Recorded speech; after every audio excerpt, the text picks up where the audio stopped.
Un jour, les politiques ont voulu faire du fric sur la santé des gens. Certains sont nos patients. Comment peut-on s'y prendre pour enfin se faire entendre? On va vous raconter ce qui se passe au CHV, chez nous sur les urgences, au lieu de maltraitance. Des heures sur un brancard, tiens voilà une escarre.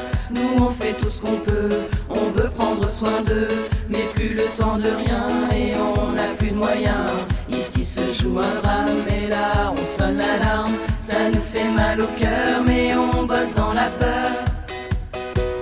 Débloquer des crédits, ne fermez plus les lits, conservez tous nos postes, assurez-nous des stocks. Dans le couloir des urgences, tellement on a de brancards.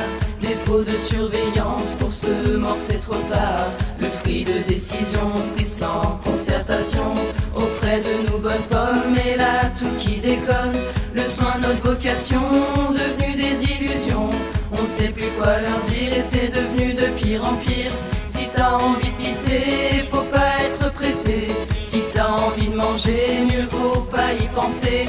Ou de la mémé Huguet qu'on a jusqu'aux chaussettes. Et là-bas monsieur Lafleur qui se tord de douleur. On veut plus de matériel adapté à ce bordel.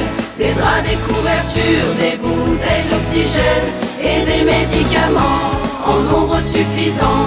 Un peu plus qu'une salade à donner aux malades. Ils coupent tous nos moyens, ils disent ça ira bien. Attention, y a urgence, c'est fou, ça se passe en France. Nos médecins n'en peuvent plus, c'est simple, on n'en trouve plus. Prendre soin des patients, c'est pouvoir prendre le temps de leur tenir la main, de leur mettre un bassin. Rassurer les familles, putain, sont des humains. On manque de personnel, d'une prise en charge humaine. Plus le temps de les écouter, pas moyen de bien soigner.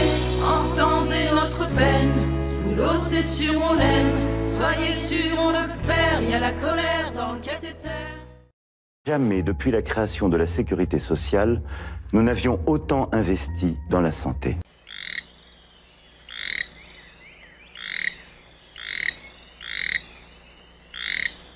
Malgré la pandémie, 5700 lits d'hospitalisation complète ont été fermés. Quoi qu'il en coûte. Je n'ai pas caché mon étonnement devant la publication de chiffres faisant état de 20% de fermeture de lits en médecine dans les hôpitaux. Donc j'aurais tendance, comme ça,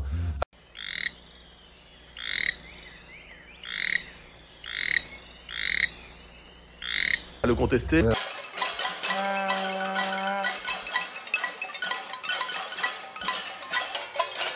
La raison, elle est connue. Olivier Véran n'a pas besoin de faire d'enquête. Il n'a qu'à écouter ses collègues. Tous vous diront, les lits sont fermés parce qu'il n'y a pas d'infirmières. Elles sont parties. Ou elles partent. Et celles qui restent disent, si j'ai une occasion, je partirai. Malgré la pandémie de Covid-19, plus de 5700 lits ont été fermés en 2020 dans les établissements de santé français. On apprend par ailleurs que près de 20% des lits de l'AP-HP sont fermés, principalement par manque de personnel. Olivier Véran vient de commander une enquête pour comprendre pourquoi, et pendant ce temps-là, les soignants continuent à tirer la sonnette d'alarme. Bonjour André Grimaldi. Bonjour. Vous êtes l'un de ces médecins. Vous êtes professeur émérite de diabétologie à la Pitié-Salpêtrière à Paris. Vous êtes également fondateur du collectif Interhôpitaux. Et vous avez publié en septembre un manifeste pour la santé 2022. Et je crois que nous allons pouvoir économiser une enquête à Olivier Véran. Vous savez où sont passés les lits et les soignants. Alors, la question des lits, c'est la question des soignants. Quand on parle de lits dans les hôpitaux, un lit, ça veut rien dire s'il n'y a pas des soignants pour s'occuper du patient qui est dans le lit. Alors, où sont passés les soignants? Il y a un problème ancien de désaffectation, non pas de la motivation pour devenir soignant. Chaque année, il y a plus de 600 000 jeunes qui postulent, soit pour des études de médecine, pour des études d'infirmière.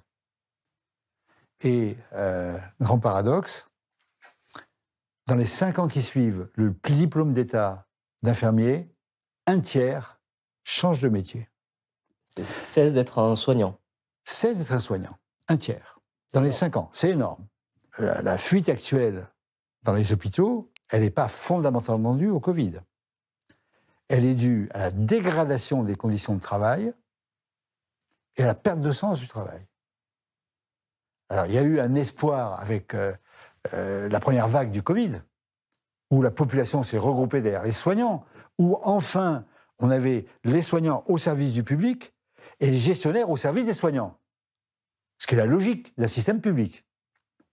Puis on est revenu au système antérieur, où les soignants sont au service de la gestion et de la rentabilité, où on est comme dans une entreprise, où le soignant peut être déplacé d'un jour à l'autre, où les horaires sont variables, où il y a une perte de sens du métier et une profonde déception, d'où le départ. En fait, les vannes du quoi qu'il en coûte, elles ont été fermées. Ah bah, elles ont été fermées et surtout, on est revenu à une gouvernance d'entreprise. On n'est pas revenu à une gouvernance qui est les gestionnaires sont au service des soignants, qui sont au service des patients. On est revenu à un système inverse. Il faut être rentable. Donc, quand vous perdez, quand un jour vous êtes dans le service de diabétologie, le lendemain vous êtes en service de cardiologie parce qu'on manque d'infirmières. Un jour vous commencez à 8h et puis le lendemain vous commencerez à 14h. Et puis vous avez 2 heures de transport quand vous habitez la région parisienne ou les grandes villes. Et que vous ne pouvez pas suivre le patient jour par jour, mais vous le voyez un jour, puis vous serez ailleurs après, ou bien vous serez en repos, puis vous le reverrez peut-être une fois. Bon, tout ça perd un sens complet, c'est chaotique. Ben, vous changez de métier, vous dites, ce pourquoi j'ai fait ce métier, c'est pas ça. En gros, ce qu'on entend comme phrase, c'est je veux pas couler avec le bateau. Puis il y a un cercle vicieux qui s'est instauré. C'est-à-dire que vous arrivez, normalement, il y a une infirmière pour 12 lits. Vous arrivez, il manque une infirmière parce que congé maternité, parce que maladie, parce que vous vous retrouvez avec 15. En fait, les conditions de travail donc se dégradent. À un moment donné, j'en peux plus.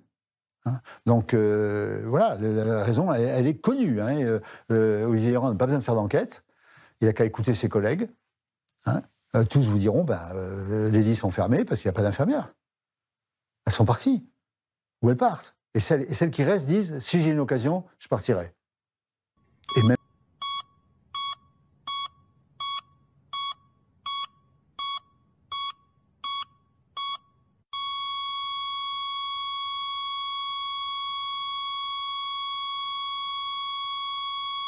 Reste 20 heures, 30 heures aux urgences sur un brancard avant d'être pris en charge.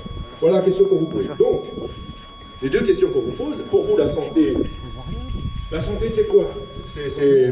La santé, c'est quoi? Et puis la deuxième question, l'hôpital, finalement, qui est l'organisme, on va dire un petit peu central, la vitrine de cette santé publique, eh bien, c'est quoi? Qu'est-ce qu'on fait? Voilà. Donc vous pouvez répondre sur ces petits bulletins et puis les accrocher sur le fil, et puis on en fera un débriefing tout à l'heure. Ok? Bon, on est bien, il pleut pas. C'est déjà ça. Qu'il soit suspendu. Donc, bon. On ne te voit pas là. Donc, moi je propose qu'il y ait une solidarité entre les gens suspendus et puis les gens qui bossent et qui n'y arrivent plus. Et qui sont les gens qui bossent pas, qui sont en attente, sont vraiment dans une grande difficulté financière et autres. Donc moi je propose que le personnel soignant actuel, enfin les salariés de l'hôpital en général, soient solidaires des autres et qui voient les mesures à mettre en œuvre pour obliger aussi les administrations à faire quelque chose. Il est remarquable qu'en Guadeloupe, pour l'instant, les non-vaccinés travaillent jusqu'à fin décembre, je crois. Ils sont payés, ils sont rémunérés. Donc voilà, quand la population, quand les gens se lèvent, bougent, il y a des résultats. Voilà. Merci Odile. Mais pose-le là. Pose-le là parce que les gens... Je vous invite à mettre un petit mot sur l'hôpital, ce que vous en pensez. Que l'hôpital? Ce que vous imaginez, ce que vous aimeriez vivre. Là, on arrive aujourd'hui. On n'était quand même pas idiots. On a quand même... Tu me passes le micro après. On allait vers la catastrophe et que là, on est dedans, là, ça y est, on est dedans. Et puis ce qui est regrettable, c'est que les gens soient pas solidaires. Pas que, mais d'ailleurs, il y a des endroits où ça se bagarre vraiment. Hein. On n'est pas, non, mais pas ton doigt devant. Voilà, comme ça. Oui, parce que quand même, juillet, août, il y a eu quand même 4000 personnes dans les rues. 4000, c'est pas un, hein. 4000 personnes juillet-août. Même Macron, il a été surpris parce que c'était quand même surprenant. Puis il y a des gens qu'on n'a pas vus du tout. Pendant les 4000, il y avait des gens qui venaient de Morteau, de Montbéliard, il y a des gens. Les Bisontins ne se déplacent pas beaucoup, mais par contre, Morteau, on les voit. Villers-le-Lac, Dole, Dijon, pas Dijon, mais Belfort. Montbéliard, voilà, tous ces gens-là viennent, Mèche, ils viennent. Métabier, j'ai discuté aussi avec des gens. Ces gens-là, juillet-août, il y avait 4000 personnes dans la rue juillet-août. Au mois de septembre, c'est fini, voilà. Bon, ben voilà, hein. On n'a pas entendu parler. Les syndicats, on ne les a pas vus beaucoup, hein. C'est dommage, regrettable, parce que moi, j'aurais bien aimé quand même. J'aurais bien aimé les voir, moi, les syndicats. Mais on ne les a pas vus, hein. Et puis, il y a un truc qu'il faut dire aussi, c'est que les vaccins, c'est quand même une catastrophe. On va en parler aussi des vaccins, parce qu'on n'en parle pas là. Mais c'est peut-être le moment d'en parler, les vaccins. Et puis, je viens de voir ce matin sur Telegram, il y a le recteur qui a fait une sommation explicative, hein, et il a 24 heures ou 48 heures pour répondre. C'est un huissier qui est allé au rectorat déposer la plainte de plein de gens. Hein, hein. Oui, non, mais on peut parler de l'actualité, parce que tout... On est malgré tout en grande détresse. Bien sûr, mais comptez. C'est un peu ce qu'on veut mettre mais moi je parle aussi de ce qui se passe ailleurs. Attends, parce tu que veux pas... J'ai un problème à la main droite. On est bien d'accord. Ouais. Hein, pour le moment, quand même, les vaccins, c'est quand même une catastrophe. Personne n'en parle. C'est regrettable, parce que moi j'aurais bien aimé qu'on en parle des vaccins. Hein, puis des catastrophes que ça pose et des morts que ça fait. Personne n'en parle, ça, hein, par exemple. Bon, ben, c'est regrettable. Voilà. Merci à toi. Je voudrais établir un parallèle entre la COP26 qui s'est passée dernièrement et l'hôpital. On s'est aperçu qu'à la COP26, la personne qui a fait le rapport a commencé sa phrase par « Je m'excuse ». Je m'excuse de quoi? Je m'excuse de la pauvreté des résultats. L'hôpital, c'est pareil, tout semble tendre à une privatisation de tous les services publics, ce qui va pénaliser bien évidemment les plus faibles revenus. Attends, alors il faut que je... Bonjour, pour faire lien avec ce que vient de dire Claude, effectivement, hier j'ai été très surprise sur les chaînes d'infos en continu d'entendre clairement parler de la nécessité de privatisation de la santé, puisque ça ne fonctionnait pas. Hein. Il faut quand même que vous sachiez que privatisation de la santé, ça veut dire santé à l'anglo-saxonne. Ça veut dire, nous avons 2 cliniques ici qui ont été rachetées par un groupe qui est lié à des fonds d'investissement. Donc c'est déjà commencé chez nous. Bien sûr, ces cliniques étaient privées, mais elles étaient mutuelles. Donc quand même, elles avaient le souci de l'intérêt général. Actuellement, c'est plus le cas. Donc c'est déjà commencé à Besançon et dans la région, puisqu'il y a une clinique à Dole et il y a une clinique à Lyon. Je crois qu'il y a une clinique à Pontarlier qui est de ce groupe-là. Donc il ne faut pas se leurrer, hein, le but c'est la privatisation.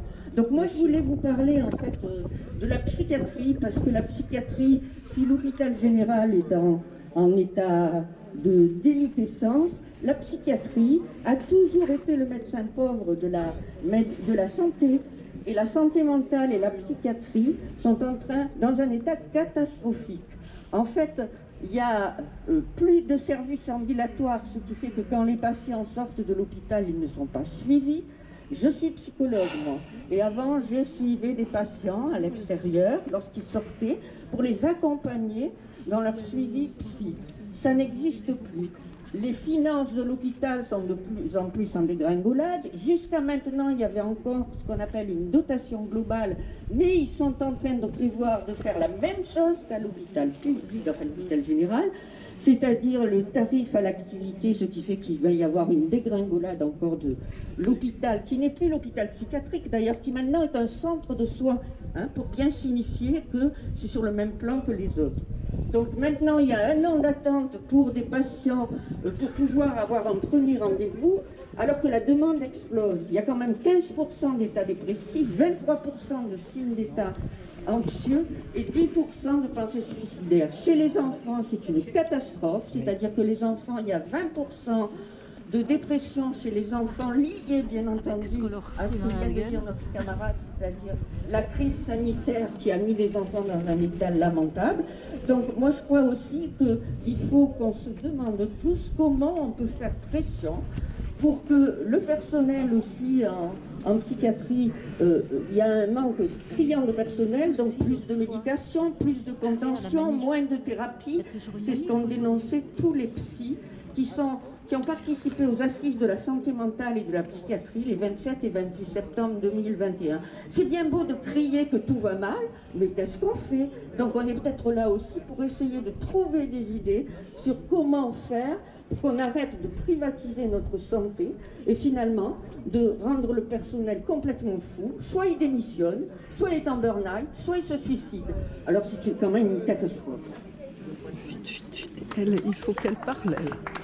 Oh, excuse-moi. Bonjour, je vous retente peut-être. Je vais m'exprimer en tant que citoyen principalement parce que c'est d'abord là que je veux me placer. Mais je connais très bien l'hôpital.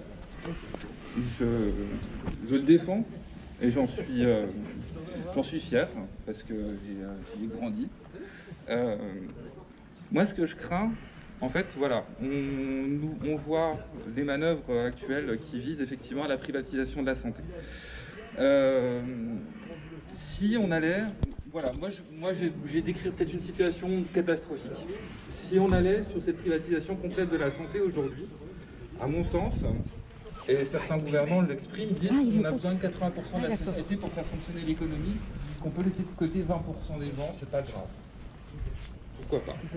Je ne sais pas s'ils ont raison ou s'ils ont tort, j'ai un avis personnel là-dessus, mais je ne peux pas dire que j'ai forcément raison. Donc allons-y, privatisons l'hôpital. Privatisons l'hôpital, pour la plupart d'entre nous qui travaillons, on s'en sortira. On pourra se payer une mutuelle privée qui nous permettra d'accéder aux soins de santé, pas de souci. Les 20% qui restent, c'est qui? Les 20% qui restent, pour moi ce que j'en ai réfléchi, c'est les gens qui sont à l'AME. Les gens qui sont à la CMU, les gens qui sont au RSA, les bas salaires, les chômeurs. Les précaires. Les précaires. Voilà. Voilà, vous avez dit le mot que je n'avais pas. Ces précaires, laissons-les de côté. Nous aurons nos soins, notre accès aux soins d'urgence, notre accès aux soins de santé, qui seront pilotés par les groupes privés, par les actionnaires. Alors au début, ça va être assez simple, hein. On va rentrer dans un système où les médecins, les infirmiers rentreront dans un système privé et feront leur travail de soignants. Mais par contre, quand ces gens à la CMU, à l'AME, ces précaires, vont venir toquer à la porte des hôpitaux privés, des cliniques, qu'est-ce qui va se passer? Qu'est-ce que les actionnaires vont dire au départ? Ah, faut qu'on reste vertueux, faisons attention, ne heurtons pas la société, on les laisse rentrer. Ça sera la première assemblée générale du groupe. Deuxième assemblée générale du groupe, ça nous a coûté combien cette année de payer pour les pauvres, pour les précaires? Un peu trop. On enlève qui en premier? L'AME, la CMU, le RSA, le chômeur? Et puis, petit à petit, il ne faut pas se leurrer, les actionnaires, parce que l'idée c'est quand même de vivre sur de l'argent, ils vont finir par réussir à convaincre les groupes privés d'arrêter d'accueillir ces gens-là. Alors ces gens-là, ils vont avoir des problèmes de santé, et puis on va les laisser avoir leurs problèmes de santé, se débrouiller avec ça, comme ils pourront. Alors bien sûr, moi je crois aux soignants, et je pense que les soignants seront prêts quand même à s'en occuper à l'encontre de l'actionnariat. On pourra peut-être pas, mais on fera ce qu'on peut. On fera ce qu'on peut et ce qu'on a toujours fait. On l'a fait pendant la crise sanitaire, on le fera encore parce que, mine de rien, moi je travaille dans l'hôpital public et je travaille tous les jours au quotidien avec des gens qui sont des aidants, des soignants, qui aiment le soin et qui ne sont pas là pour l'argent. Même si on a tous besoin d'avoir un salaire à la fin du mois puis de pouvoir nourrir sa famille. Donc voilà, ces gens, c'est 100 ans, comme disait le président Hollande. Ces 100 ans seront donc les oubliés. Mais par contre, les oubliés, à un moment, ils vont ressurgir. Parce que 20% de la population, à l'échelle de notre pays, c'est, je sais pas, je suis assez bon en maths, mais là, je n'arrive pas forcément à calculer, 15 millions de personnes, disons. Est-ce qu'on est prêt à voir 15 millions de personnes mourir à petit feu de maladies qu'on aurait pu soigner, voir leurs enfants, leurs parents, leurs grands-parents mourir à petit feu de maladies qu'on aurait pu soigner. Est-ce que notre société elle est prête à ça, au nom du néolibéralisme, puisque c'est un peu ça qui est responsable de cette idée de privatisation de la santé. Et qu'est-ce qui va se passer? Parce que moi, je crains en fait une situation un peu violente. Ces 15 millions de personnes, quand ils vont tomber sur... Alors, ils vont tomber au coin de la rue, vous serez en train de vous promener, peut-être pas dans 10 ans, peut-être pas dans 20 ans, peut-être que je ne connaîtrai pas ça, peut-être que ça ne sera pas de mon vivant, ce sera peut-être du vivant de mes enfants. C'est ça qui m'inquiète. Faut pas se leurrer, la violence qui va se créer autour de ça, ça sera... Ils auront plus que leurs dents, ces 100 dents. Et puis quand ils attaqueront la carotide des plus forts, des plus riches, qui eux pensent qu'ils sont protégés parce qu'ils sont riches, là, ce sera une violence qui sera bien différente. Et que je pense qu'il faut qu'on lutte pour pas que cette violence s'installe. Et que pour lutter pour pas que cette violence s'installe, il faut redonner à l'hôpital public son côté public, qui s'adresse à tout le monde. Il faut redonner aux soignants l'envie d'être des soignants pour tout le monde et pas pour ceux qui ont de l'argent. Quand on fait le serment d'Hippocrate comme je l'ai fait, on le fait en revendiquant quand même certaines choses et donc surtout de s'occuper de tout le monde de la même manière et sans distinction de race, de religion, d'état social, de niveau social. Et ça, il faut qu'on le rappelle à tout le monde. Chez les médecins, c'est difficile de se mobiliser parce qu'on ne nous donne pas les bonnes clés, je pense. Pendant nos études de médecine, et au-delà des études de médecine, on ne nous donne pas forcément les bonnes clés pour comprendre cette articulation de la société. Mais on n'est pas plus bête que les autres, et puis on est capable de comprendre. Donc mobiliser les médecins, c'est compliqué. Mobiliser les soignants, on y arrive aussi. C'est compliqué, mais on peut arriver aussi à mobiliser les gens qui sont ceux qui ont envie de soigner, et les médecins en font partie, et tout comme le reste des soignants.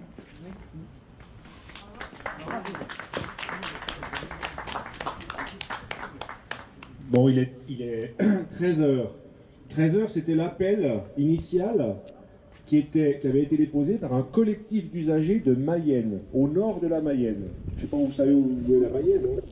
C'est vraiment dans le nord de la Mayenne, chez le Croistilly. En tout cas, dans le nord de la Mayenne, il y a des gens qui se sont groupés et qui ont dit non, c'est pas possible. La situation chez nous, quand on veut trouver un médecin traitant, on a du mal. Quand on veut un spécialiste, c'est la catastrophe. Et quand on a un infarctus, quand on a un AVC, on va à l'hôpital. Mais l'hôpital, il faut y aller, enfin, il faut mieux faire son infarctus et son AVC entre 8h du matin et 19h le soir. Parce qu'après, c'est fermé. C'est ça la situation. En France, un petit peu partout, c'est comme ça. Et donc les gens, ils ont dit, c'est pas possible, ça ne peut pas continuer. Et nous, le 4 décembre à 13h, on va faire quelque chose. Ce sont des usagers, des familles, des gens, comme des usagers de la santé. Et puis cette mobilisation, elle a fait tache d'huile auprès de tous les collectifs d'usagers de France, qui sont regroupés dans la coordination nationale des hôpitaux et des maternités de proximité. Et donc, ça a fait tache d'huile, et il y a même un appel à manifester à 13h aujourd'hui à Paris. Il y a du monde et on va en entendre parler. Et donc nous, à Besançon, c'est pas possible. On ne pouvait pas ne pas en être. Parce que notre département, comme notre CHU, eh bien, il a les mêmes caractéristiques. Qu'est-ce qui se passe en Mayenne? Et si on n'y prend pas garde, ça va nous tomber dessus aussi et de façon très forte. Je vous décris la situation du département. À Mout et à Morteau, il y a des hôpitaux. Ces hôpitaux, ils n'acceptent plus personne. Ils ont fermé des lits, ils ont fermé même des services. Et là, la question qui est posée sur la table, c'est de dire on va fermer l'établissement à Mout et à Morteau. Et puis il y a d'autres établissements, comme à Ornans, à Baume-les-Dames.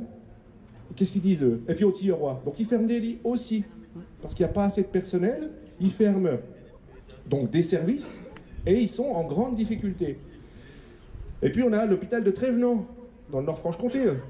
Ils ont fait un truc de dingue, un super bâtiment qui coûte une blinde.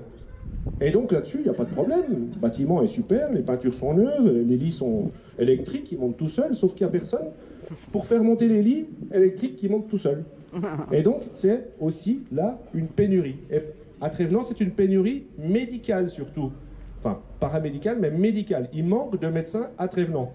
Et c'est Nord-Franche-Comté, c'est tout près de Mulhouse, Colmar, vous avez vu, Strasbourg, c'est là où il y a des plans blancs qui sont déclenchés, c'est là où la catastrophe arrive, et donc ça va arriver chez nous aussi. Parce que même si on est en ville à Besançon et quand on va à Château-Farine faire ses courses, on passe devant le gros bâtiment de l'hôpital, on se dit, oh ben nous, il ne peut rien nous arriver. C'est ça qu'on veut vous interpeller aussi, la population byzantine. Il ne peut rien nous arriver, nous on est à Besançon, on a le CHU qui est tout près. On va aux urgences, il y a toujours quelqu'un. Oui, il y a toujours quelqu'un, 24 sur 24. Oui, il y a des gens qui s'occupent de nous.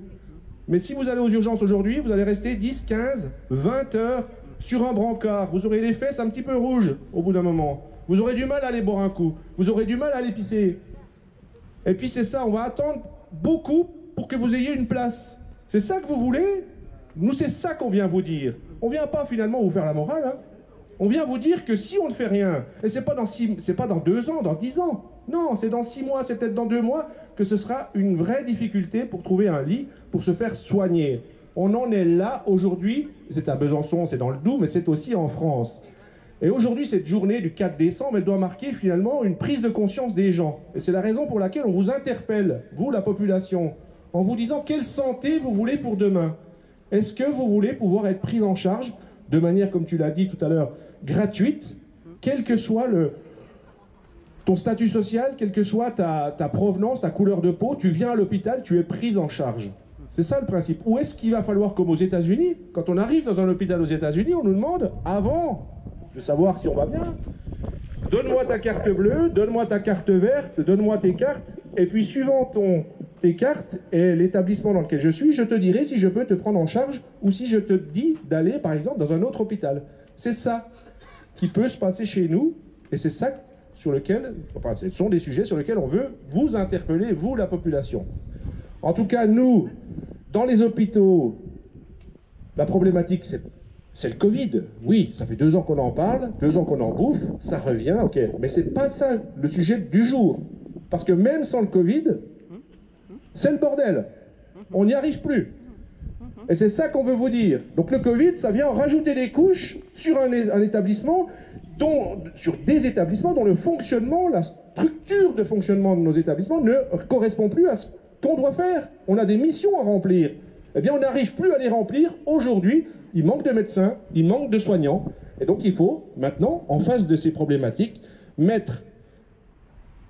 planifier quelque chose pour que nous, qui travaillons dans les services, on ait une petite lueur d'espoir au bout du tunnel. Qu'on nous dise, on va embaucher 100 000 infirmiers dans 5 ans, dans 6 ans, on va ouvrir les portes des formations, on va mieux les payer pour que les soignants, quand ils arrivent au travail, ils restent au travail. Ils ne s'en vont pas dans la première année à laquelle ils viennent. Sur les 100 infirmiers qui sont venus en 2020, il y en a le double de d'habitude qui sont partis. Il y en a 30% qui sont partis dès la première année. Et quand je vous dis dans la première année, je suis très gentil. Parce que souvent, ils arrivent en mois d'août. Et donc là, je vous parle des chiffres 31 décembre 2020. Il y en avait 30% qui sont partis. Pratiquement, il y en a qui sont restés 6 mois. Ça, quand même, ça interpelle. Alors, on peut dire, comme le disent nos directions, oui, mais c'est les nouvelles mentalités des jeunes de maintenant. Ils ne n'arrivent pas à rester comme ça dans un établissement, ou alors ils nous disent maintenant ils n'ont plus l'esprit de santé publique. Nous, vous savez, on avait vraiment l'esprit de, je sais pas trop où on l'avait, mais non, c'est comme ça. De toute façon, il faudra faire avec. Donc il nous faut vraiment un plan posé sur la table. Dans 6 mois, dans 4 mois, je crois, il y a les élections présidentielles. Il faut que le sujet de la santé, il soit au-dessus de la pile, et il faut que nous, c'est ce qu'on demande, qu'il soit au-dessus de la pile avec un plan cohérent pour que tout le monde s'y retrouve, que tout le monde reparte au boulot avec une lumière d'espoir au bout du tunnel. On vous souhaite une bonne journée, continuez à participer, tout ça, et le micro est à vous. Je vais rebondir sur ce que vous avez dit sur l'accueil, de la façon dont c'est fait aux États-Unis. Alors, je ne connais pas très bien. Mais par contre, je vois des choses passer actuellement. Sur des patients qui vont se présenter auprès d'un médecin, et un médecin libéral, et qui amène le devis à leur mutuelle. Et certaines mutuelles, je n'ai pas les noms de la mutuelle en question, se permettent de dire aux patients en fait, on n'aime pas trop le devis, donc il faudrait que vous alliez voir d'autres médecins pour avoir un devis un peu plus bas, parce que nous, sinon, on ne vous remboursera pas sur ce tarif-là. Première chose. Après, revenons sur les jeunes. Moi, j'ai un grand espoir, je suis encore jeune. J'ai pas encore 40 ans. Et Bon, c'est dans pas longtemps. Moi, je suis rentré dans le soin. Alors voilà, je vais pas te faire ma biographie, mais petit à petit, parce que je suis rentré en fac de médecine pour faire de la recherche. Au départ, je voulais faire de la virologie, sujet intéressant en ce moment. Et puis en fait, à l'hôpital, il m'a convaincu que en fait, je voulais faire du soin auprès des patients. En gros, les urgences tubes à essai, ça ne m'intéressait plus. Donc c'est ça qui m'a fait grandir, c'est l'école de médecine en France. Et moi, je suis persuadé qu'il y a encore beaucoup d'espoir à mettre dans l'école de médecine en France, parce que c'est une belle école. Et puis, on va dériver un peu sur l'urgence et la permanence des soins. Aujourd'hui, un médecin qui fait de la permanence des soins, au meilleur de sa carrière, il peut espérer pour une nuit de travail de 14 heures, donc la permanence de 18h à 8h du matin, il peut espérer toucher brut, avant imposition, enfin brut tout court, avant imposition et charges, etc., toucher 65 € de l'heure. C'est un bon salaire, hein. Ne nous leurrons pas par rapport à l'ensemble de la population, c'est un bon salaire. Mais il est très inégalitaire par rapport à un médecin. Donc voilà, disons, médecin, fin de carrière, 65 ans, va toucher, s'il fait des gardes, 67 €. Médecin, dans le privé, dans sa journée, son quotidien, médecin dans son cabinet, qui fait une consultation demande un chèque de 50 €. Et puis donc il en fait 4, donc il a touché 200 €. Là-dessus, il va payer des charges, et c'est normal. Disons qu'il paye 50 à 60% de charges, il lui reste aux alentours de 100 € net après imposition. Moi, je vous ai parlé de mon brut avant imposition, 65 € pour un médecin en fin de carrière. Donc net avant imposition, ce médecin, il touche 100 €. Nous, si j'enlève les charges pour un médecin du public, il va lui rester 50 €. D'autant qu'en plus, il a été prouvé dans de nombreuses études que la permanence des soins tue. Un médecin qui fait de la permanence des soins, il perd en espérance de vie. Il va mourir plus jeune. Est-ce qu'on pourrait pas, à un moment, se dire que mourir plus jeune, pourquoi pas? Pour avoir fait un métier passion. Pourquoi pas? Mais à ce moment-là, est-ce qu'on n'augmenterait pas un peu la permanence des soins pour que le peu de temps libre qu'on a, on puisse dépenser effectivement de l'argent à profiter de notre vie aussi, en dehors de notre vie de médecin, de notre vie de citoyen? Ou alors, est-ce qu'on... Allez, mettons sur la table un grand sujet. La pénibilité. La pénibilité, c'est quelque chose qui a été mis en exergue dans les années 2000 par les syndicats et qui ne touche que le service privé. Au départ, ça a été fait pour les agriculteurs. Alors je vous dis clairement, moi j'ai mis les mains dans l'agriculture en étant jeune. Je suis allé faire le tabac en Suisse, je suis allé faire les patates, je suis allé faire la petite culture. Et puis donc je sais ce que c'est que de trimer un peu dans les champs. Après, on a étendu la pénibilité aux personnes qui travaillent dans des... On a donné 12 critères de pénibilité qui permettent aux gens de gagner un peu de temps sur leur vie. Je vais aller plus vite. De gagner un peu de temps sur leur fin de vie, partir plutôt à la retraite. Est-ce qu'on ne pourrait pas penser qu'un système aussi vertueux qui s'adresse exclusivement au secteur privé, on ne pourrait pas l'appliquer aussi aux gens qui travaillent de nuit à l'hôpital, aux gens qui travaillent en garde, aux gens qui ont des travails alternés, qui sont des facteurs de pénibilité qui sont reconnus et qui permettraient à ces gens-là, à un moment de prétendre une retraite un peu plus précoce, pour leur permettre de mourir peut-être plus jeune, mais en ayant eu une retraite à peu près équivalente au reste de la société. Voilà, deux petits sujets en passant. Bien sûr, on peut dire que c'est l'hôpital qui est touché pour l'instant, c'est pas bien grave. Sauf qu'il y a quelques années de ça, il y avait 2 postes du côté de Montferrand-le-Château, il n'y en a plus qu'une. Et il y en a une qui est sous la Sellette. Il y avait une trésorerie qui était à Saint-Vite qui permettait aux personnes âgées de venir régler leurs impôts. Maintenant, elle est partie, il n'y a plus que celle de Planoise. Ça montre bien la volonté de ce gouvernement de casser le modèle social qui existe chez nous, qui était bien meilleur que tous les autres pays, dans le but de tout privatiser, de filer au privé tout ce qui est rentable, et le peu de choses qui ne seront pas rentables seront laissées à l'hôpital, seront laissées à la poste, seront laissées partout, mais dans des conditions déplorables. Oui, convergence. Oui, bonjour. Moi, je suis jurassien de l'Étape, je suis pédopsychiatre dans le Jura, je travaille à l'hôpital de Saint-Hilly. Pour ceux qui connaissent, c'est l'équivalent de Novillard. Alors effectivement, depuis des années, on va se paupériser dans une population de médecins.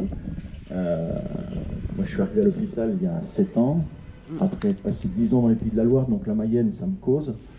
Je suis arrivé, on m'a confié un service de consultation, un service d'hospice, et maintenant je suis à 3 services de consultation, Salins, Champagnole, Poligny, et un service d'hospice, parce que bien sûr, on continue à travailler en mettant des couches supplémentaires. Donc aujourd'hui, effectivement, moi je suis venu ici, je suis représentant régional de l'Union syndicale de la psychiatrie, un syndicat très engagé, qui est présent à Paris aujourd'hui, président de la République, et donc pour témoigner aussi combien cette paupérisation permet dorénavant, et on a eu l'exemple récemment à Lons-le-Saunier, que des cliniques privées viennent s'emparer du soin psychiatrique.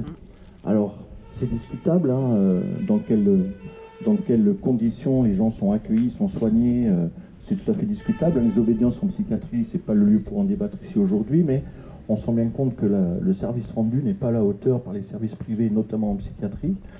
Je ne dis pas que le service public remplit tous les objectifs et répond, mais en tout cas essaye de donner un soin de qualité, et ça c'est l'engagement des équipes qui aussi sont épuisées, s'en vont.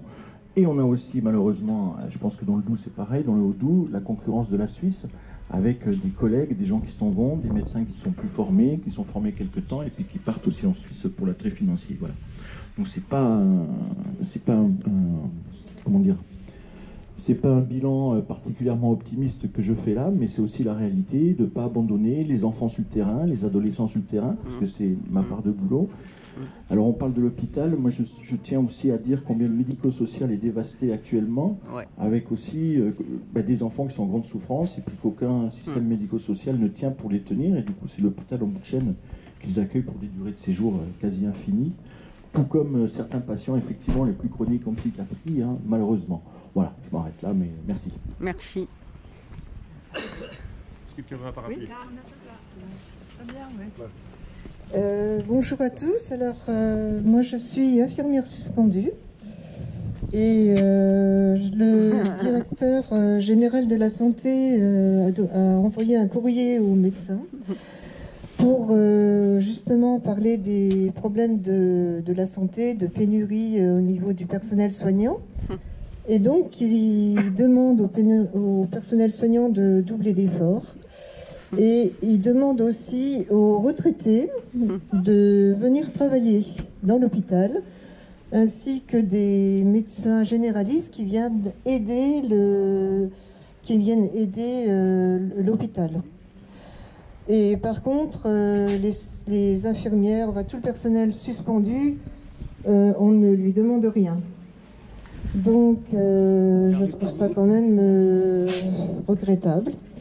Les personnels suspendus, il faut savoir qu'on les a suspendus parce qu'ils ne voulaient pas se vacciner. Or, dans les hôpitaux, actuellement, il n'y a pas de personnel suspendu, il y a quand même des contaminations, et il y a des clusters. Et donc, tout ça, ça n'a pas de sens. Je veux dire, le personnel, nous, on n'attend qu'une chose, c'est d'aller travailler. Et on a, parmi les suspendus, il y a du personnel qui est qualifié, qui attend de travailler. Alors pourquoi on ne nous laisse pas aller travailler? Nous, on demande que ça. Donc c'est grave quand même ce qui se passe. Oui, effectivement, la santé, elle est en danger. L'hôpital est en danger. Et il y a plein de... Les valeurs de l'hôpital, tout, on ne se reconnaît plus là-dedans. Tout est bafoué. Que ce soit le secret médical, que ce soit le droit du patient, que ce soit le consentement libre et éclairé. Et les patients, maintenant, ils sont obligés de donner un pass pour être soignés, sinon ils ne sont pas soignés. Mais où va-t-on? Il faut réagir. Je veux dire, on avait un système de santé qui était parfait, et on est en train de le perdre. Et ça, je veux dire, ça touche les soignants. Évidemment, il y a des burn-out, il y a des pénuries, on va fermer des services, et on ferme des hôpitaux, on réduit les effectifs, et forcément, ça va se répercuter sur la santé des gens. Donc voilà, il faut vraiment réagir. pour qu'on retrouve un système de santé avec ses droits de noblesse. Et puis, il faut qu'on retrouve un système de santé beaucoup plus humain. Parce que ça aussi, on n'est pas dans la rentabilité. On a quand même affaire à des humains. Et on doit rester dans le prendre soin des autres et la bienveillance. Et nous, les suspendus, eh ben, c'est toutes ces valeurs qu'on défend. C'est pas la rentabilité, c'est pas tout ça. C'est justement le prendre soin des autres. Voilà, c'est tout ce que j'ai à dire. Merci. Merci, c'est bien. Marc. Ah, vas-y, excuse-moi. Non, je veux juste continuer un petit peu sur ce que dit ma collègue suspendue. Le dimanche 12, on fait un Noël solidaire, un petit marché de Noël solidaire dans un lieu au 14 rue Le Courbe où peuvent venir ceux qui le souhaitent. Il y aura des choses à vendre et de la convivialité à partager. On a des personnes qui sont suspendues ont besoin de soutien. C'est vrai que ce sont des professionnels qui ne peuvent pas travailler pour le moment et elles ont besoin de ne pas se sentir seules. Donc voilà, le dimanche 12, toute la journée, donc elles seront présentes et présents pour vous accueillir et vous pouvez amener des choses de Noël ou remporter chez vous des petites choses de Noël aussi. Voilà, ce sera avec plaisir que vous serez accueillis. Merci. Ce qu'a pas précisé notre ami, c'est que pour les gens suspendus, le mouvement Gilets jaunes et autres et citoyens a mis au point une cagnotte qui permet d'aider les gens qui sont en grande difficulté, ainsi que des denrées, une espèce de magasin, et les gens qui ont besoin de denrées alimentaires s'organisent avec les infirmières qui sont suspendues pour venir se ravitailler. Voilà. Alors, la dame. Oui, donc moi je suis enseignant hein, et donc je suis très aussi sensible à ces questions de la santé. Et puis je réfléchis, enfin je rebondis sur ce que Marc disait sur l'empathie et puis la manière en fait dont on exploite l'empathie des soignants. Parce que quand on est soignant, c'est parce qu'on aime donner aux autres. C'est un peu comme quand on enseigne. D'ailleurs, c'est pareil à mon avis. On aime donner aux autres et puis on a l'impression, que ces gens, les gens qui font ce travail, en fait, ils sont là pour boucher les trous de tout ce qui a été détruit pendant au moins 30 ans. Hein. Je pense qu'on peut partir du point de vue qu'on est gouverné par la droite depuis au moins 30 ans, comme ça c'est simple. Et je pense, Annie disait, alors quand les soignants sont en difficulté, ben, c'est pas des choses qu'on doit prendre comme ça à la légère, parce que à mon avis, la gravité est bien pire que celle dont on parle, parce qu'il y a tous ceux qui n'en parlent pas, y compris dans le monde enseignant. Moi, j'entends dans les couloirs sans arrêt des gens qui souffrent et qui n'en parlent pas. Alors comment agir, qui n'en parlent pas, peut-être parce qu'ils ne peuvent pas en parler ou parce qu'ils n'osent pas. Alors agir, il faut agir, comme dit Annie. Les choses auxquelles je pense là maintenant, dans le lycée, un des lycées où j'enseigne, là je suis arrivé la semaine dernière et puis les gens se disaient « ça va ?» Déjà se dire ça va, comment ça va, et puis si ça va pas, on aide la personne, on tend la main, il faut se regrouper, il faut aussi que, comment dire, je pense à une chose qui m'échappe, oui, il y a des choses qui existent, il faut se déconnecter des médias dominants déjà, parce que les médias dominants, bon, droite ou extrême droite, ils visent pas à autre chose que nous démoraliser, mais on n'a pas besoin de ça.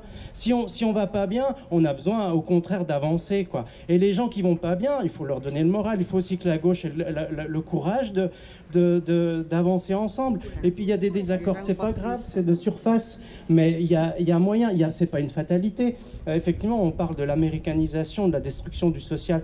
Pourquoi il y aurait qu'une seule voie?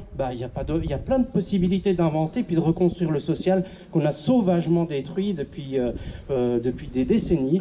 Et voilà. Et donc se déconnecter des médias dominants, puis se connecter aussi avec ceux qui font des choses, les comités de santé, celui qu'on est en train de créer à Besançon, les comités de vigilance aussi, etc.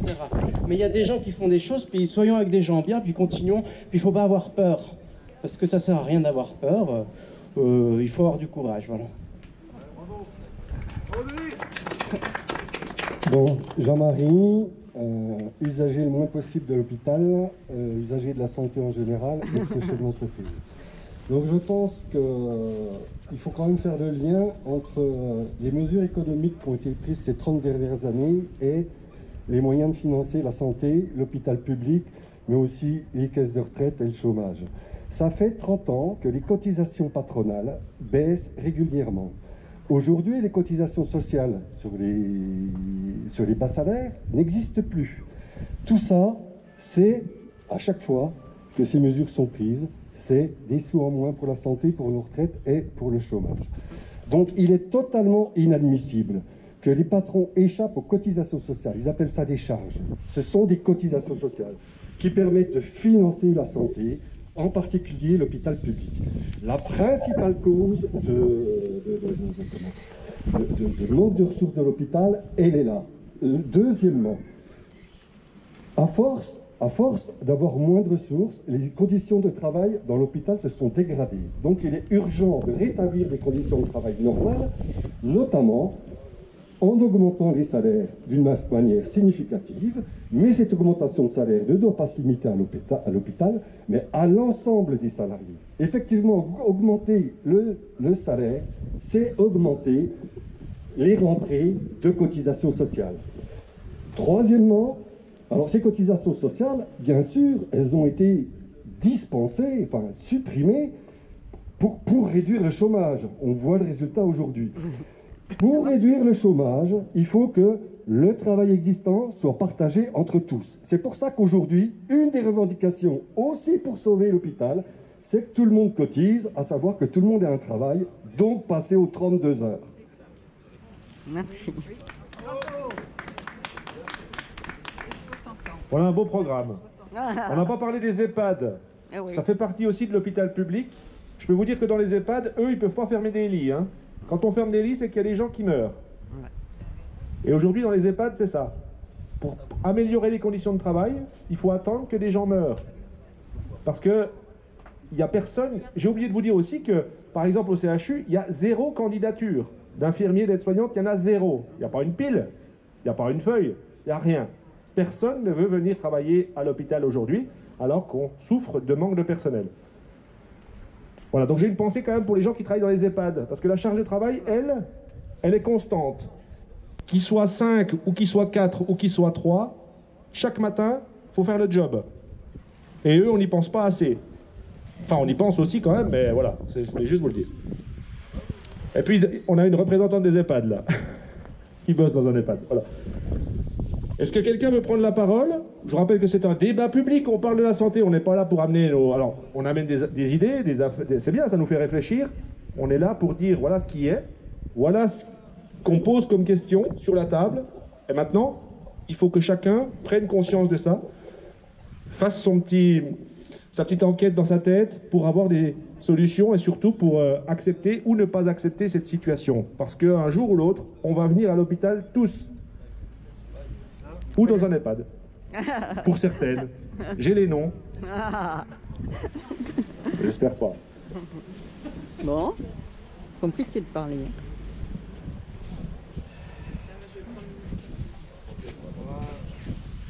En fait, on se dit aujourd'hui qu'on ne peut rien faire ou on ne fait rien, les gens partent.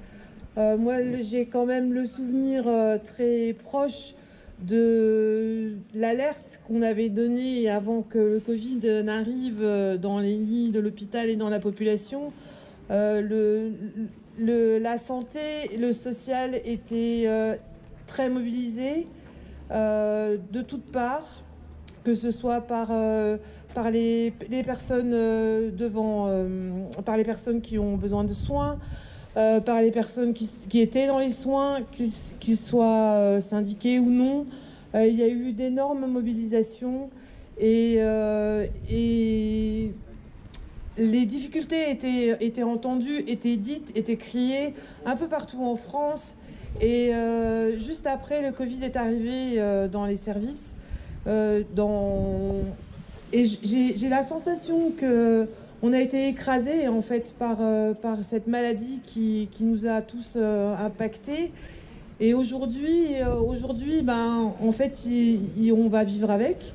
En tous les cas, à l'hôpital, c'est ce qu'on se dit.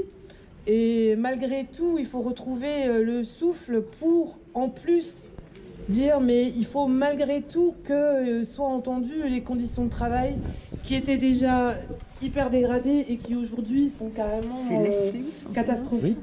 Donc si on est là, c'est pour le faire entendre encore et pour que les gens qui le pensent ne se sentent pas complètement écrasés par cette situation et disent oui, mais on peut quand même encore s'exprimer, on peut encore quand même imaginer faire des choses pour que ça change. Et voilà, c'est notre volonté, quoi. Sinon, on serait pas là sous la pluie. Bien. Je crois qu'on a dit beaucoup de choses. Avec le temps, on ne va pas non plus s'éterniser.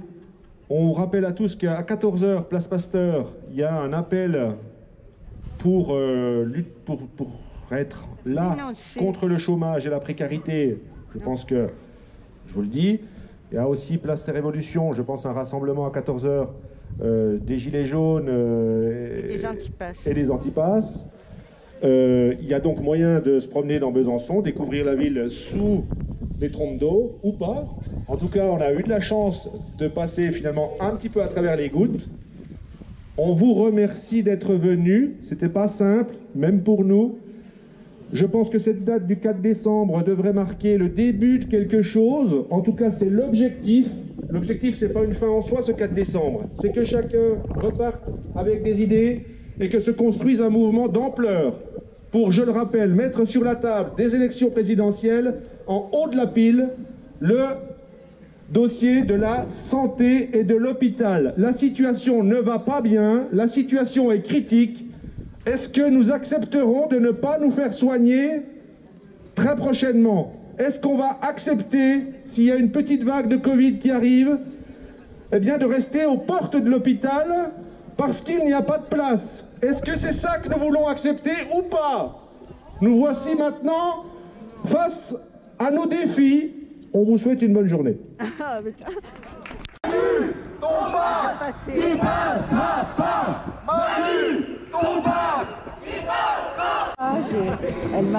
est marrante, François, elle m'a envoyé un message pour l'anniversaire des Gilets jaunes en me disant bon anniversaire pour les Gilets jaunes. C'est sympa, il y a un côté. France 3 est très bien.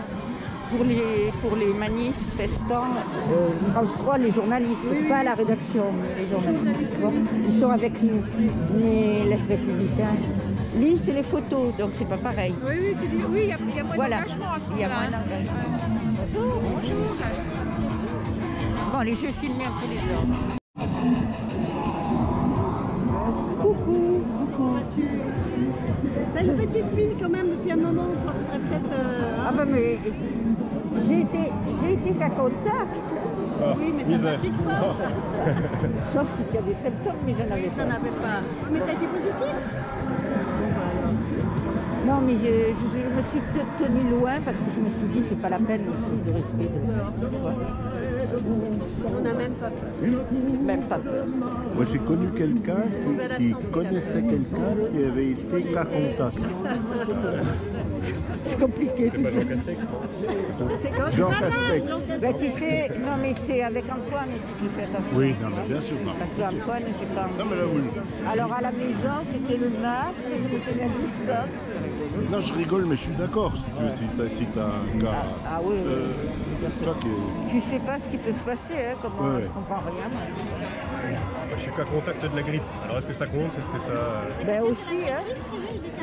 Mais bien sûr, il y a plus de grippe, il y a plus de morts de la grippe que du coco en ce moment. Ah oui. Bien sûr. Et les bronches. C'est sans commune mesure. Sans commune mesure. C'est état grippal, c'est pas la vraie grippe, c'est état grippal. Je pense qu'il y a beaucoup d'effets secondaires des vaccins. Ce qui passe par l'allaitement, parce que je me suis posé la question, est-ce que non, mais pour la grippe, on le fait jamais. Je veux dire, le PCR dans la population générale, il y aurait sûrement beaucoup plus de positifs chaque année à la grippe. Ça touche des millions de personnes chaque année, la grippe.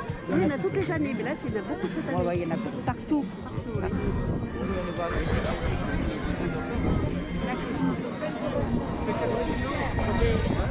Bonjour Annie, tu sais, coucou Myriam et la fatigue, fatiguée, je me force. Mon mari est à l'hôpital en urgence, on l'opérait, c'est passé hier.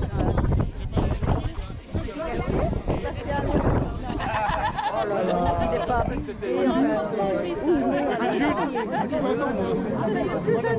Alors voilà, l'autre 6 ans il est en fauteuil, tout ça, c'est pas facile. Alors hier ça m'a touché pas bien, alors ça te changera les idées un peu. Oui, c'est pour ça qu'on dit on va quand même bien là, voilà.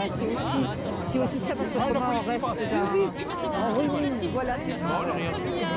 Ils ne sont pas comme ça, il faut aller le mettre dehors, on va jamais comprendre. Quand on dit je n'ai pas aussi, je comprends.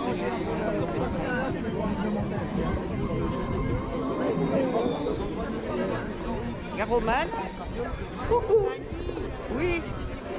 Quoi Est-ce qu'ils ont toujours pour donner au comment? Oh ben elles vont arriver. Non. Mais est-ce qu'ils ont toujours le local rue du chemin de Veillé? Ah non, chemin de Veillé, c'était exceptionnel. C'était juste une fois, hein. C'est ce que je leur ai dit ce matin. C'est rue Le Courbe, je crois, non leur local. Oui, il y avait un autre. Voilà. C'est 14 rue Le Courbe, leur local. Mais c'est où la rue Le Courbe? Aucune idée. Je connais rien. Oui, on connaît non, mais pas. tu mets sur Internet. Ouais. Ok.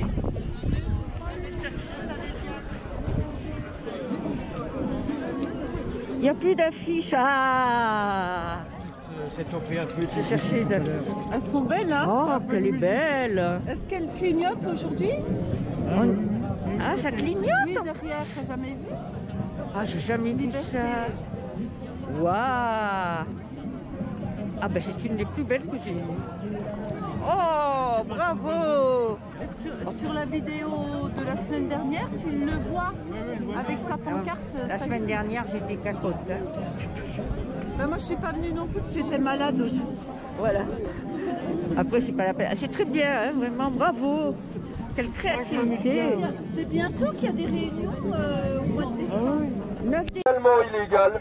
Voilà, c'est une répression, c'est pour éviter qu'on continue de manifester. Nous, on est dans nos droits. Le droit de manifester, c'est un droit fondamental. Et on ne va pas lâcher parce que le préfet ou Macron a décidé que le mouvement doit s'arrêter. Le mouvement ne s'arrêtera pas. Et ce qui est important aussi, symboliquement, il y a une proposition, c'est qu'on aille devant la préfecture, leur montrer qu'on est toujours là, qu'on est déterminé, qu'on ne lâchera pas. Par contre, on ne restera pas longtemps.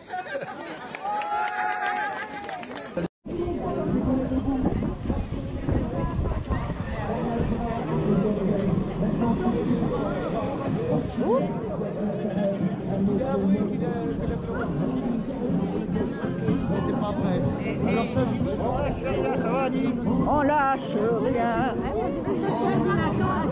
Ah, je voulais ça.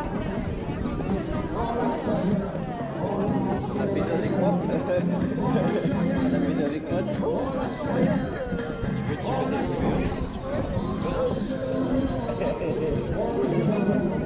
Merci. Attends. De l'autre côté, s'il te plaît. Merci beaucoup. Alors t'es toujours sur YouTube là avec tes machins là? Ouais. Je te dis, moi je suis pas inscrit sur YouTube, je refuse leur salut plus, hein. Je peux pas regarder sur YouTube. Les GAFAM, moi ça me... Ah ouais. De toute façon, on va terminer comme... Donc il m'a donné sa carte.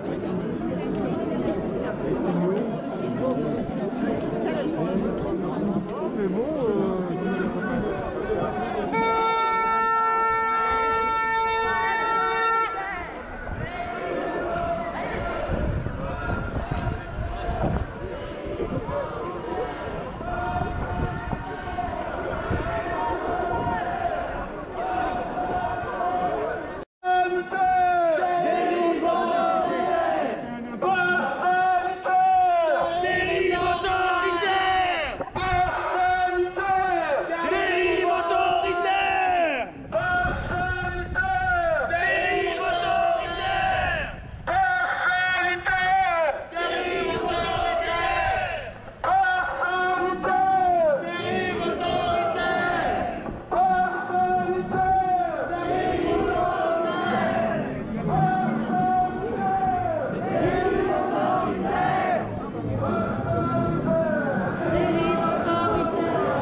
Le problème, effectivement, c'est que les urgences, on peut y aller, mais il y a entre 12 et 20 heures d'attente. Et oui. Ils sont tous en burn-out, en arrêt. Oui, on est sous-effectifs et tout. Voilà. Mais continuez, il n'y a pas de problème. Ah bah ouais. Il faut y aller, c'est tout. Faut pas y aller.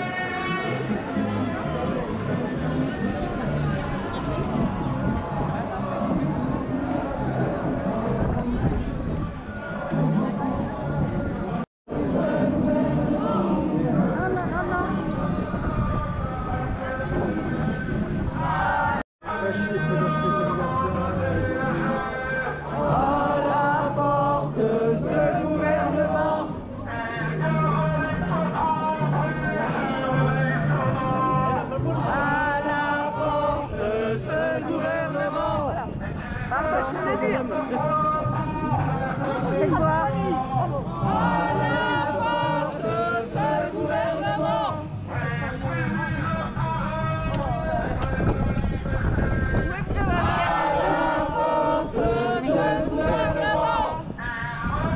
Très bien.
Non, elle est à Quelqu'un qui va prendre la parole pour...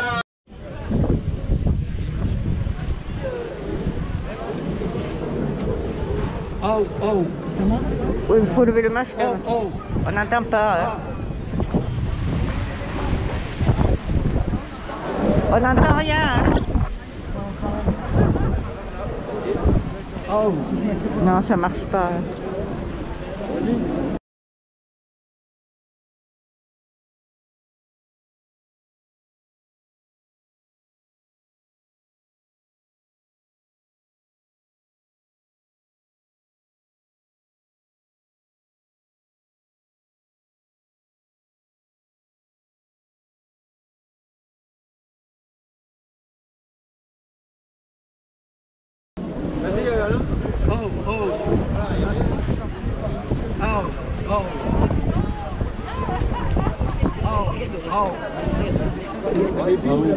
Bon, bah alors prends le porte-voix. Hein.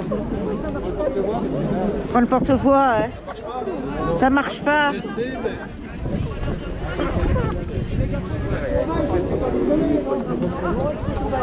Lève les mains. Oui, c'est le 19e rassemblement. C'est le 19e rassemblement contre le chômage et la précarité.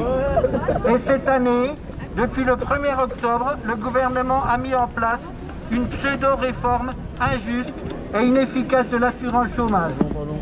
L'UNEDIC elle-même en pointe les conséquences humaines désastreuses avec la baisse et la suppression des allocations chômage pour 1 115 000 chômeurs. Avant, il fallait avoir travaillé 4 mois dans les 28 derniers mois. Dans les 28 derniers mois, et le mode de calcul de l'indemnisation se faisait sur les jours travaillés. Aujourd'hui, il faut avoir travaillé 6 mois dans les 28 derniers mois. Et le calcul prend en compte également les jours chômés. Quand on sait que la précarité tend à devenir la règle en matière d'emploi, ce n'est pas la même chose de réussir à travailler 1 jour sur 7 ou 1 jour sur 4. Le développement de la précarité leur permet d'annoncer de bons chiffres du chômage alors qu'il baisse en catégorie A.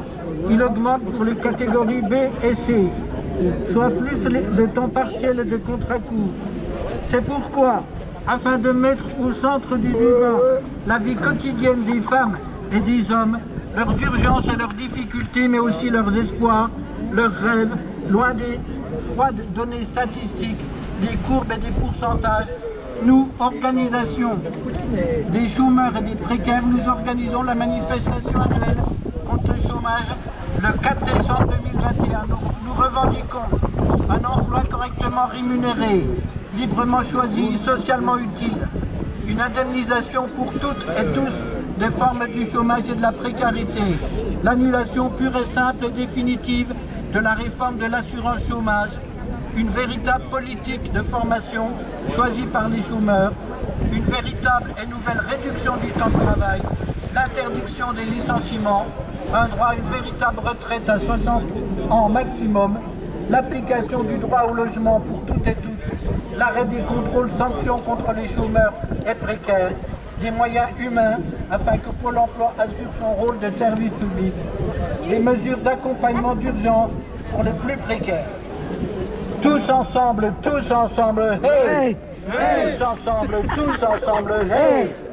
Tous ensemble, hey! Tous ensemble, hey!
sanitaire. On n'en veut pas. Vaccination active. Pass sanitaire. On n'en veut pas. Pass sanitaire. On n'en veut pas. Mesures liberticides. Classe sociale. Les citoyens répondent résistance. Résistance.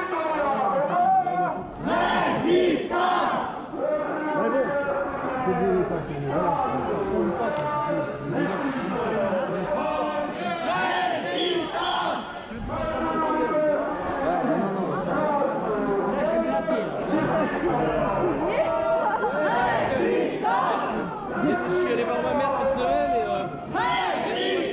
de Noël, mais elle, pour elle c'est important d'en faire un. Alors du coup je lui ai dit ouais, écoute, j'ai pas de solution. Du coup je commence à. Souvent les seuls cadeaux que j'ai, c'est vraiment les trucs utiles.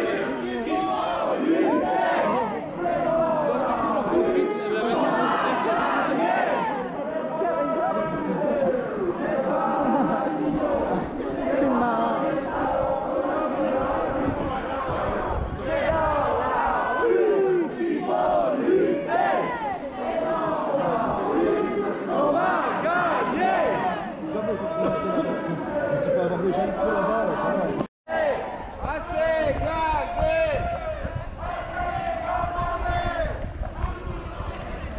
Ah ben ils ont mis là, on peut même pas y aller. On peut nous lâcher ici.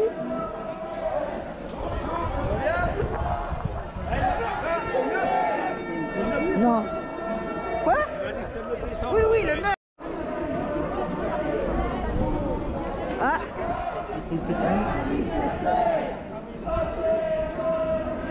Bon, on reste pas longtemps, on a dit. Hein.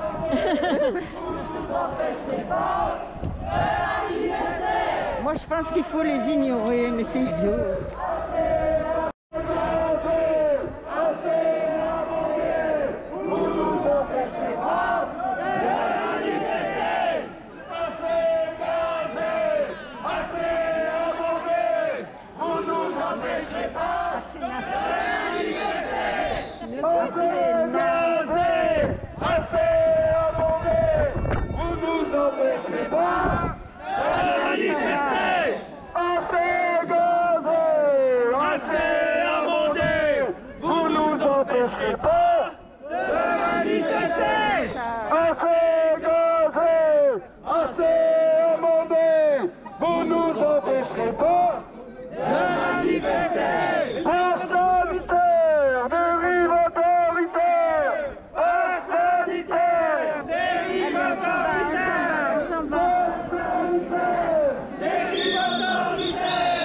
Allez, on s'en va, on s'en va.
merci.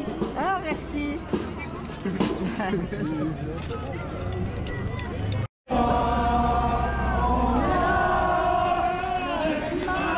On voit personne.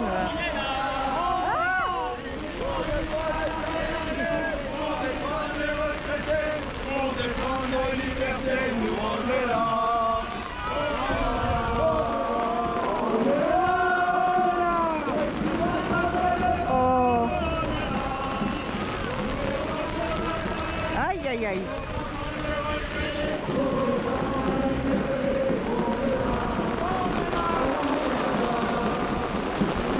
Bravo pour votre chaîne, madame. Merci. Merci.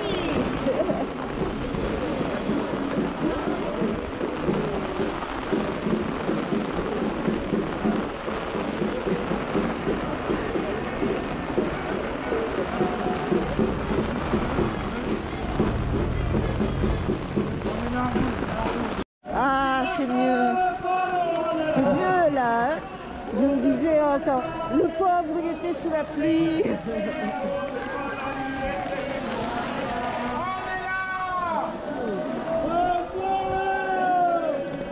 On est bien fatigué, mais on est là.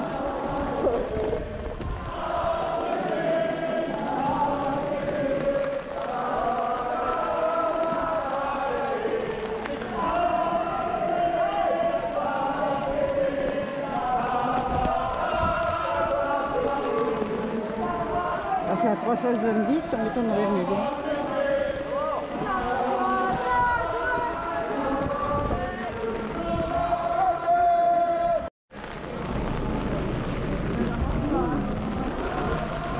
Attention!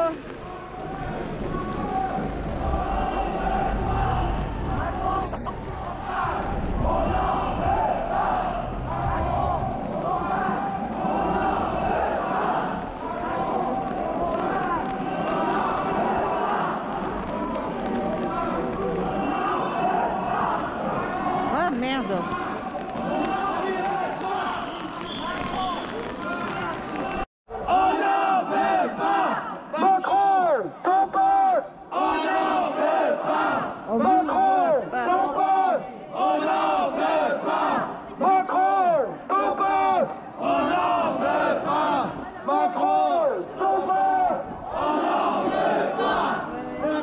Ah.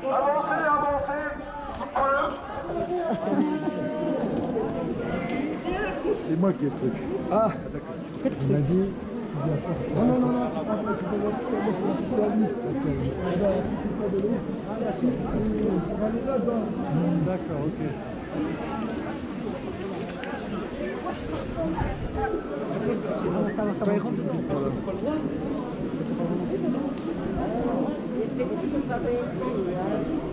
Comment vous allez faire pour vous réunir? Bon, en tout cas, malgré la pluie, malgré la répression de samedi, on a encore 400 à manifester. Bravo à nous! On lâchera rien. Ils peuvent toujours nous mettre la pression avec leur organisation, la peur, avec la pression qu'ils nous mettent. On n'arrêtera pas parce que notre droit il est fondamental et on doit le droit de revendiquer nos droits. Bravo à vous! Même si Macron ne veut pas, nous on est là pour défendre les salariés, pour défendre les retraités, pour défendre la liberté, nous on est là. Plus fort!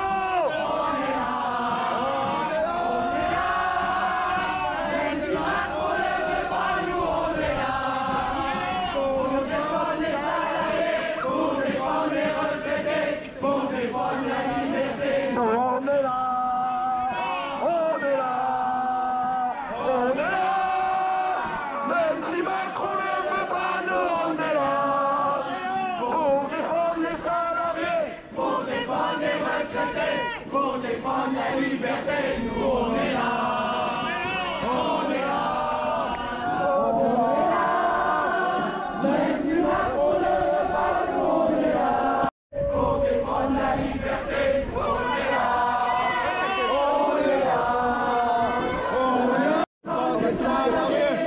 défend les retraités, pour défendre la liberté, nous on est là. On est là, on est là. Même si Macron ne veut pas, nous on est là. Pour défendre les salariés, pour défendre les retraités, pour défendre la liberté, nous on est là. Ils ont fait un mouvement de gilets jaunes, ils décident d'arrêter tout ça, et donc voilà, et il y a aussi, ce qui est quand même scandaleux, ils ont verbalisé des soignants suspendus, salariés suspendus, qui n'ont déjà pas de salaire, qui n'ont absolument rien, et on leur fait payer des amendes. Peut-être qu'il y en a qui auront 2 amendes. C'est totalement scandaleux. Donc nous, ça ne nous empêchera pas de manifester, comme on manifeste aujourd'hui.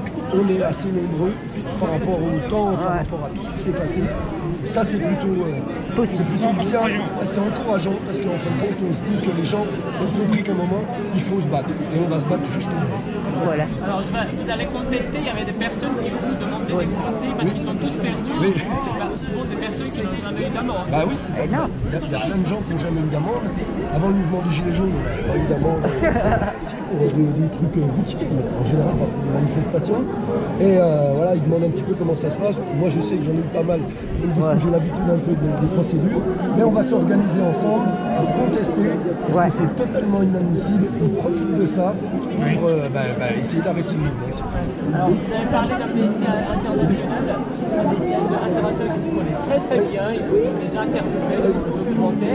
Alors, justement, vous pensez qu'Amnesty International devrait faire quelque chose pour tirer le signal d'alarme sur ces choses-là, sur ces aspects-là? Bien sûr, oui, oui, justement, parce que par rapport au droit de manifester, c'est vrai qu'en France, on n'avait pas l'habitude de ça, mais maintenant, ça commence à devenir habituel, et ça, c'est grave. Et il y a un moment, ils vont se saisir de ça, parce que comme il y avait un peu des legal teams, ils essayent d'organiser ça.